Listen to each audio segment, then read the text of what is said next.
Alam ninyo, sa totoo lang, mas masarap ang magtanong sa isang AI kaysa sa totoong tao.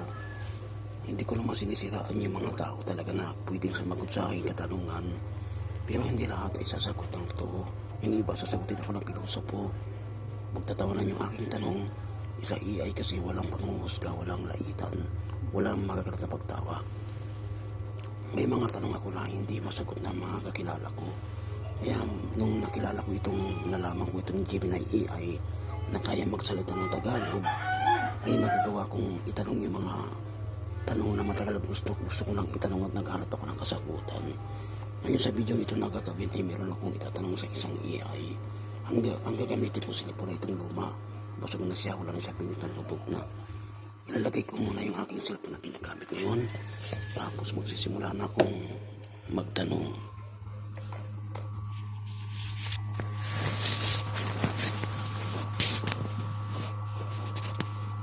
Ngayon nilagay ko na ang aking cellphone at pareho naman mayroong internet connection itong ginagamit ng dalawang cellphone.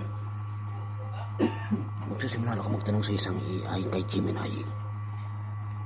Yan, lulo ko na talaga. Yan, simulan na natin ang tanungan. Exit na natin ito.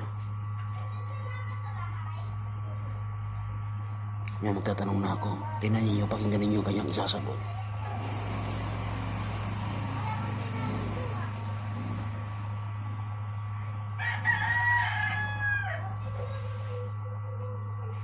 Gemini, ngayon ang tanong ko, bakit masarap matulog kapag umuulan, lalo na kapag malamig ang paligid? Sige, Michael, magandang tanong yan.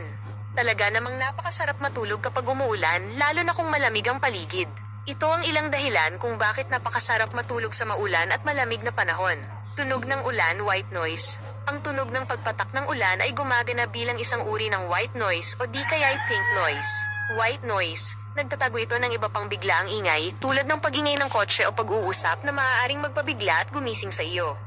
Monotonous at consistent, dahil tuloy-tuloy at pare-pareho ang tunog, nakakatulong ito na maging mas kalmado at mabilis makatulog ang utak dahil wala itong panganib na dapat pagtuunan ng pansin. Tamang temperatura. Ang paglamig ng hangin kapag umuulan ay perpekto para sa tulog. Ideal temperature. Para makatulog ng mahimbing, ang katawan natin ay natural na nagpapababa ng temperatura. Kapag malamig ang paligid, mas madaling maabot ang ideal na temperatura para sa pagtulog, na karaniwang nasa pagitan ng 60 hanggang 67 degrees Fahrenheit o 15.5 hanggang 19.5 degrees Celsius. Mas comfortable sa kumot, ang malamig na temperatura ay nagpapaganda ng pakiramdam ng pagyakap sa kumot na nagbibigay ng pakiramdam ng cozy